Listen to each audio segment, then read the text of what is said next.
विरोध लगातार जारी है। सेक्टर 37 में आज फिर से खुले में जुम्मे की नमाज को लेकर हंगामा हुआ। हिंदू संगठन नमाजियों का जमकर विरोध करते हुए नजर आए और इस दौरान जय श्री राम के नारे भी लगाए गए। इस दौरान हालात काफी तनावपूर्ण पहुंच गए, लेकिन पुलिस ने मामले को संभालते हुए किसी भी हिंसा को होने से रोक लिया। बता दें कि खुले में नमाज को लेकर विवाद लगातार बढ़ता जा रहा है, जहां मुख्यमंत्री की तरफ से यह बयान भी सामने आ गया है कि खुले में नमाज बर्दाश्त नहीं की जाएगी। प्रशासन इस पूरे मामले पर बातचीत कर रहा है। बातचीत के बाद क्या कुछ फैसला निकल करके सामने आता है वो भी देखने वाली बात होगी। यहां लेकिन सरकार की तरफ से साफ कर दिया गया है कि खुले में नमाज को बर्दाश्त नहीं किया जाएगा। जय श्री राम के नारों की गूंज एक बार फिर गुरुग्राम सुनाई दी। सेक्टर 37 में सार्वजनिक जगहों पर जुमे की नमाज का एक फिर हिंदू संगठनों ने जमकर विरोध किया।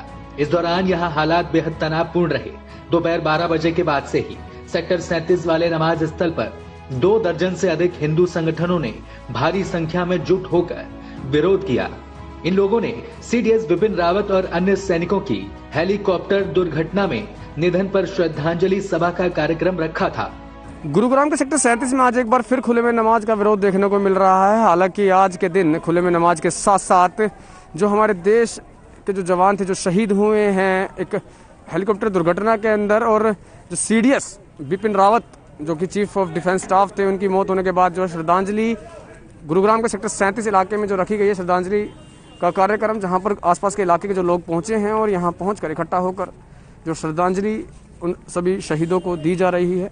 मगर ऐसे में ये वो जगह है जहां पर बीते शुक्रवार को खुले में नमाज का विरोध भी किया गया था और अब आज प्रोग्राम जो है भावपूर्ण श्रद्धांजलि का रखा गया है।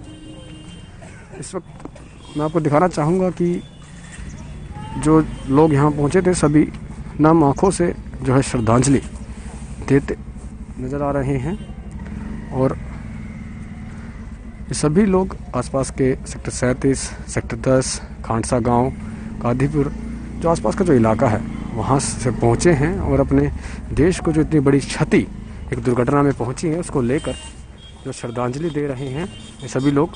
और जिस जगह पर ये श्रद्धांजलि का पूरा प्रोग्राम रखा गया है, जहाँ पर ये पूरा कार्यक्रम किया जा रहा है, इसी जगह पर बीते शुक्रवार को खुले में नमाज का विरोध किया गया था। गुरुग्राम के सेक्टर 37 का ये वो ग्राउंड है, वो इलाका है जहाँ पर हर शुक्रवार खुले में नमाज होती थी। हालांकि आपसी सहमति के बाद हिंदू संगठनों की और मुस्लिम समुदाय की आपसी सहमति के बाद यहाँ पर नमाज नहीं हुई है इस शुक्रवार, मगर जो हिंदू संगठन के जो लोग थे वो जरूर यहाँ पहुँचे हैं। हालांकि उन्होंने हमारे देश को पहुँची जो क्षति है, एक एक्सीडेंट के अंदर, एक हेलीकॉप्टर क्रैश के अंदर जो हमारे देश के जो जवान शहीद हुए हैं, सीडीएस जो शहीद हुए हैं, उस कार्यक्रम को लेकर ये लोग इकट्ठे हुए हैं, ऐसा इन लोगों का कहना है। हालांकि सवाल इस बात का नहीं है कि इन लोगों को ये लोग किस लिए इकट्ठे हुए हैं, सवाल इस बात को लेकर उठता है कि अगर इकट्ठे हुए हैं तो इस ही जगह क्यों? ये श्रद्धांजलि कहीं और भी दी जा सकती थी, मगर उसी जगह पर श्रद्धांजलि अगर दी जा रही है तो कहीं ना कहीं खुले में नमाज का विरोध आज भी गुरुग्राम में देखने को मिला है। दोपहर में जुमे की नमाज के वक्त जब मौके पर चंद नमाजी पहुंचे तो हिंदू संगठनों ने उनके साथ धक्का मुक्की की और वहां से भगा दिया। इस घटना से आहत नमाजी सीना पीट पीट कर पूछने लगे कि हमारे पूर्वजों ने इस देश के लिए कुछ नहीं किया क्या, जो हमें नमाज भी नहीं पढ़ने दी जा रही। मर गए हमारे पूर्वज इस देश के लिए और हम भी मर जाएंगे देश के लिए। जान दे दूंगा, जान मर जाऊंगा इस देश के लिए। डॉक्टर एपीजे अब्दुल कलाम इस देश के लिए पूरा ताकत दिया, अपना समय दिया। आज मुसलमानों को कोई कीमत नहीं है, मुसलमानों की कुछ नहीं है। मुसलमान क्या चीज है? मुसलमान क्या करते हैं इंडिया के लिए आज तक बताया? मुसलमान भूल गए क्या? कोई मुसलमान होकर गलत किया, मुसलमान होकर। हालांकि पुलिस का इस घटना पर कोई बयान नहीं आया है। पुलिस ने पहले ही कहा था कि शांति व्यवस्था बनाए रखेंगे, जो भी कानून का उल्लंघन करेगा उस पर कार्रवाई की जाएगी। इस दौरान पुलिस बल वहां मौजूद रहा और किसी तरह की हिंसा सामने नहीं आई। भले ही पुलिस ने फिलहाल मामला संभाल लिया हो, लेकिन इस मुद्दे का हल प्रशासन को जल्द से जल्द निकालना होगा। गुरुग्राम से मोहित की रिपोर्ट। तो हालांकि पुलिस ने हालात फिलहाल काबू कर ली हैं, लेकिन ऐसे में सवाल लगातार यही खड़ा होता हुआ नजर आ रहा है कि जब यहां पर मुस्लिम समुदाय के लोगों को नमाज अदा करने की इजाजत है, तो ऐसे में हिंदू समुदाय के लोग वहां पर अपने कार्यक्रम क्यों निर्धारित करते हैं? ये बड़ा सवाल है। क्यों ऐसे विवाद की स्थिति हर शुक्रवार को उत्पन्न होती है? इन्हीं तमाम सवालों के जवाब देने के लिए हमारे साथ गुरुग्राम से हमारे bureau chief Praveen Sharma live जुड़ गए हैं। प्रवीण, लगातार सवाल यही बना हुआ है कि जब प्रशासन ने मुस्लिम समुदाय के लोगों को नमाज अदा करने की इजाजत दी है, तो बावजूद इसके हिंदू संगठन और मुस्लिम संगठन एक साथ शुक्रवार को जुम्मे की नमाज के दौरान ही क्यों इकट्ठा होते हैं और बार बार ऐसी स्थिति क्यों उत्पन्न होती है जिससे दोनों समुदाय के बीच विवाद उत्पन्न होने लगता है?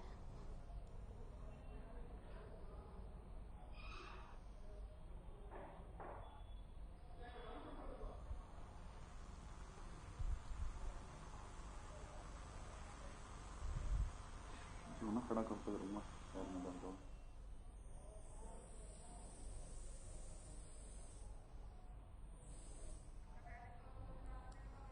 तो लगता है प्रवीण से हमारा संपर्क नहीं हो पा रहा है। एक बार फिर से कोशिश करेंगे उनसे संपर्क साधने की, लेकिन ऐसे में जहां मुख्यमंत्री ने यह साफ है कि खुले में नमाज बर्दाश्त नहीं की जाएगी, प्रशासन इस मामले को लेकर बातचीत कर रहा है, लेकिन सवाल लगातार यही बना हुआ है कि खुले में नमाज का विरोध यहां बनने की स्थिति कैसे आ जाती है? हर शुक्रवार को जुम्मे की नमाज के दौरान दोनों समुदाय के बीच विरोध देखने को मिलता है। आज एक बार फिर से खुले में नमाज को लेकर विवाद हुआ, जहां सीडीएस विपिन रावत की श्रद्धांजलि सभा का कार्यक्रम का आयोजन किया गया था। इस दौरान हिंदू संगठन के लोग वहां इकट्ठा हुए थे और इस दौरान जय श्री राम के नारे भी लगाए गए। ऐसे में मुस्लिम समुदाय के लोगों का भी यहां विरोध देखने को मिला। उनका भी सवाल यहां पर निकल करके यही सामने आया कि हर बार ये स्थिति विरोध की क्यों उत्पन्न होती है, क्यों ये विवाद होता है? क्योंकि मुस्लिम समुदाय के लोगों को यहां नमाज अदा करने के लिए इजाजत मिली है। हालांकि अब सरकार ने यह साफ कर दिया है कि खुले में नमाज बर्दाश्त नहीं की जाएगी। प्रशासन इसको लेकर बातचीत कर रहा है, लेकिन अब लगातार सवाल यही बना हुआ है कि आखिर विरोध की स्थिति क्यों बनती है। इन्हीं तमाम सवालों के जवाब देने के लिए हमारे साथ गुरुग्राम से हमारे ब्यूरो चीफ प्रवीण शर्मा हमारे साथ एक बार फिर से लाइव जुड़ गए हैं। प्रवीण, सवाल लगातार यही बना हुआ है कि जो मुस्लिम समुदाय के लोगों को प्रशासन ने इजाजत दी है यहां पर नमाज अदा करने के लिए, तो क्यों हर शुक्रवार को यह विरोध की स्थिति उत्पन्न होती है? क्यों हिंदू समुदाय के लोगों में और मुस्लिम समुदाय के लोगों में यह विरोध जैसी स्थिति हर शुक्रवार को देखने को मिलती है? जी बिल्कुल, आपने सही कहा कि लगातार पिछले अगर हम कई महीनों से देखें तो यही स्थिति बनी हुई है कि नमाज को लेकर हर शुक्रवार को मुस्लिम समाज और हिंदू समाज में एक टकराव की स्थिति बन जाती है, जो कहीं ना कहीं शहर के भाईचारे को तनावग्रस्त करती है। आपको मैं बता दूं कि इस सप्ताह लगातार हिंदू संगठनों व मुस्लिम संगठनों की जिला प्रशासन के साथ मीटिंग हुई, जिला उपायुक्त के साथ बैठकें हुई, जिसमें ये तय किया गया कि सिर्फ 6 स्थानों पर जहां पर एक नॉमिनल किराया लेकर के वहां पर मुस्लिम समुदाय कुछ समय के लिए नमाज पढ़ सकता है। लेकिन दूसरे मुस्लिम समाज ने, क्योंकि यहां पर अब हिंदू संगठन और मुस्लिम संगठन भी 2 हो गए हैं, जिसको एक को बीजेपी समर्थक कहा जा रहा है और दूसरे को दूसरा मुस्लिम संगठन अपने आप को असली संगठन बताता है, तो वहां पर यह गतिरोध लगातार चल रहा है कि ये बीजेपी का संगठन था जिसने प्रशासन से मिलकर 6 जगहों पर नमाज और बाकी सब जो है नमाज अपने पूजा स्थलों में पढ़ने की बात कही है। तो कहीं ना कहीं ये गतिरोध लगातार बना हुआ है और अब संगठनों में भी जो जिस तरह से 2 फाड़ हुए हैं, तो इसमें भी कहीं ना कहीं ये गतिरोध बढ़ता ही नजर आ रहा है। और जिला प्रशासन को इस पर यदि समय रहते कदम नहीं लिया तो ये तनाव शहर के भाईचारे को पूरी तरह से खराब कर सकता है। बिल्कुल प्रवीण, ये शहर के माहौल को कहीं ना कहीं ये विरोध खराब करता हुआ नजर आ रहा है। ये विरोध जो लगातार हर शुक्रवार को देखने को मिलता है, जुम्मे की नमाज के दौरान देखने को मिलता है, ये विरोध कहीं ना कहीं शहर के शांति को भंग, प्रदेश की शांति को भंग करता हुआ नजर आ रहा है। हालांकि अब इस पूरे मामले में मुख्यमंत्री का बयान भी सामने आ गया है। उन्होंने साफ तौर पर यह निर्देश दे दिए हैं कि खुले में नमाज कतई बर्दाश्त नहीं की जाएगी। ऐसे में क्या आने वाले समय में मुस्लिम समुदाय के लोगों को कुछ राहत मिलेगी? जी बिल्कुल, देखिए आज मुख्यमंत्री जब गुरुग्राम में थे तो उन्होंने एक सवाल के जवाब में साफ तौर पर कहा कि कोई भी पूजा पाठ चाहे किसी भी धर्म से संबंधित हो उसको खुले में करने की इजाजत नहीं है और बिना पूर्व अनुमति के तो बिल्कुल भी नहीं है। और अगर आपको नमाज अदा करनी है आप अपने घर पे कीजिए, आप अपनी मस्जिद में कीजिए और जो स्थान आपके पास हैं उन पर आप पूजा करें। और साफ तौर पर एक तरह से चेतावनी के लहजे में मुख्यमंत्री ने कहा कि खुले में जो नमाज है वो बर्दाश्त नहीं की जाएगी। लेकिन उसके बाद भी जैसे मैं आपको पहले बता रहा था कि लगातार जो प्रशासन की और मुस्लिम संगठनों की और हिंदू संगठनों की जो मीटिंग प्रशासन से हो रही है उसमें कोई रास्ता निकलता निकलता नहीं नजर आ रहा है। एक रास्ता अभी पिछले इसी हफ्ते की मीटिंग में जो निकला था वो भी कहीं ना कहीं कुछ जो मुस्लिम संगठन है उसको नकारते नजर आ रहे हैं। हालांकि वो एक रास्ता प्रशासन द्वारा सुझाया गया था और उस पर अधिकांश मुस्लिम संगठन जो हैं वो सहमत भी थे कि उन्हें कुछ दिन के लिए सिर्फ 6 स्थानों पर खुले में नमाज पढ़ने की अनुमति दी जाए, और उसके लिए भी मुस्लिम संगठन एक किराया जो है उस जगह का वो देने के लिए तैयार थे। लेकिन जो दूसरे मुस्लिम संगठन है वो लगातार इस बात का विरोध कर रहे हैं कि नहीं, ये बीजेपी समर्थित है और यहाँ कहीं ना कहीं एक राजनीति घुसती इसमें नजर आ रही है। और यही डर है कि अगर इसमें राजनीति घुसती है तो कहीं ना कहीं ये मामला गड़बड़ ना हो जाए और शहर के माहौल को ना खराब कर दे। तो अब प्रशासन के ऊपर ये निर्भर करता है कि वो समय रहते कोई उचित कदम उठाए ताकि शहर की स्थिति जो है शांतिपूर्वक बनी रहे और दोनों संगठन जो है अपने अपने स्थानों पर ही पूजा पाठ कर पाए। बिल्कुल प्रवीण, प्रशासन के ऊपर ये काफी बड़ी जिम्मेदारी है। हालांकि इस मामले में प्रशासन अब एक बार फिर से बातचीत कर रहा है। प्रशासन रास्ते का हल, इस समस्या का हल निकालने की कोशिश कर रहा है, समाधान निकालने की कोशिश की जा रही है। क्या आगे आने वाले शुक्रवार को भी यही स्थिति बरकरार रहेगी या इस बार प्रशासन कोई नया फैसला ले सकता है, कोई बीच का रास्ता अपनाया जा सकता है? देखिए, जिस तरह से मुख्यमंत्री ने साफ संदेश दिया कि खुले में नमाज नहीं होनी चाहिए और उसको बर्दाश्त नहीं किया जाएगा, ये शब्द मुख्यमंत्री ने अपने संबोधन में साफ तौर पर कहे हैं कि खुले में नमाज को बर्दाश्त नहीं किया जाएगा। तो इससे साफ साफ कहीं ना कहीं जो जिला प्रशासन है उसके पास एक मैसेज पहुंचता नजर आ रहा है कि मुख्यमंत्री खुले में नमाज को लेकर सख्त नजर आ रहे हैं। और अब जिला प्रशासन की कोशिश ये होगी कि अगले सप्ताह जो शुक्रवार आएगा उसमें खुले में नमाज ना हो और कोशिश ये की जाएगी कि सभी जो मस्जिद हैं, जो ईदगाह है, वहीं पे सिर्फ नमाज अदा की जाए। मैं आपको बता दूं, इससे पहले मुस्लिम संगठनों ने एक डिमांड की थी कि उनके जो वक्फ की जमीनें हैं जो सरकार के कब्जे में, अगर सरकार उनको वापस देती है तो वहां पर वो नमाज अदा कर लेंगे। लेकिन आज मुख्यमंत्री ने यह भी साफ कर दिया कि उसकी जो प्रक्रिया है, जो वक्फ की जो प्रक्रिया है, उसके तहत ही वो जमीनें वापस की जाएंगी और उसका भी प्रयास सरकार द्वारा किया जा रहा है। लेकिन तब तक भी एक तरह से मुख्यमंत्री की साफ चेतावनी है कि खुले में नमाज ना हो और उम्मीद यही की जा रही है कि अब आने वाले सप्ताह में जिला प्रशासन इसको लेकर कोई कठोर कदम और एहतियाती कदम जरूर उठाएगा। बिल्कुल प्रवीण, लेकिन ऐसे में बड़ा सवाल यहाँ पर निकल करके ये भी सामने आ रहा है, क्योंकि मुस्लिम समुदाय के लोग लगातार यही कहते हुए नजर आ रहे हैं कि उन्हें इस जगह पर नमाज अदा करने की परमिशन दी गई थी। लेकिन जब परमिशन प्रशासन की तरफ से दी गई है तो ऐसे में हिंदू संगठन वहां पर अपना कार्यक्रम आयोजित कर रहे हैं। कहीं ना कहीं प्रशासन की भूमिका भी सवालों के घेरे में है, क्योंकि दोनों समुदाय के लोगों को ये यहाँ पर नमाज अदा करने की परमिशन देना और अपने कार्यक्रम का संचालन करने की परमिशन देना कहीं ना कहीं जिला प्रशासन को भी कटघरे में खड़ा कर रहा है।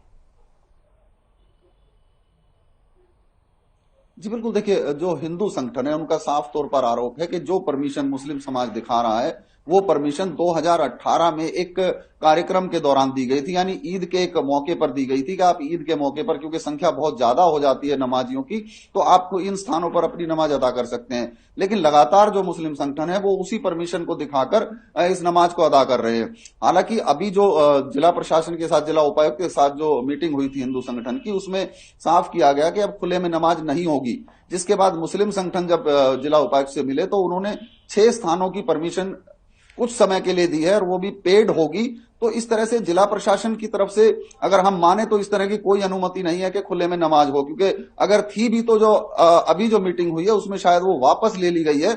और उम्मीद यही है कि अगले सप्ताह खुले में नमाज नहीं होगी, जिसके लिए जिला प्रशासन प्रवीण यहाँ पर एक सवाल और भी निकल करके सामने आ रहा है। प्रवीण, यहाँ पर एक सवाल निकल करके और भी सामने आ रहा है, क्योंकि अगर हम पिछले 1 महीने की बात करें तो पिछले 1 महीने से हर शुक्रवार को यही विवाद की स्थिति दोनों समुदाय के बीच देखने को मिलती है। ऐसे में प्रशासन की तरफ से क्या कुछ भूमिका निभाई गई है, क्योंकि हर शुक्रवार को विवाद की स्थिति उत्पन्न होती है। इस पूरे मामले में जांच पड़ताल के आदेश भी दिए जाते हैं, लेकिन बावजूद इसके स्थिति जस की तस हर शुक्रवार को नजर आती है। जी बिल्कुल, देखिए, प्रशासन और पुलिस प्रशासन जिस जगह पर खुले में नमाज होती है वहां पर जाकर शांति व्यवस्था कायम करने की कोशिश जरूर, लेकिन अभी तक इस तरह के जिला प्रशासन की ओर से कोई आदेश पारित नहीं किए गए हैं कि इन स्थानों पर नमाज नहीं होगी।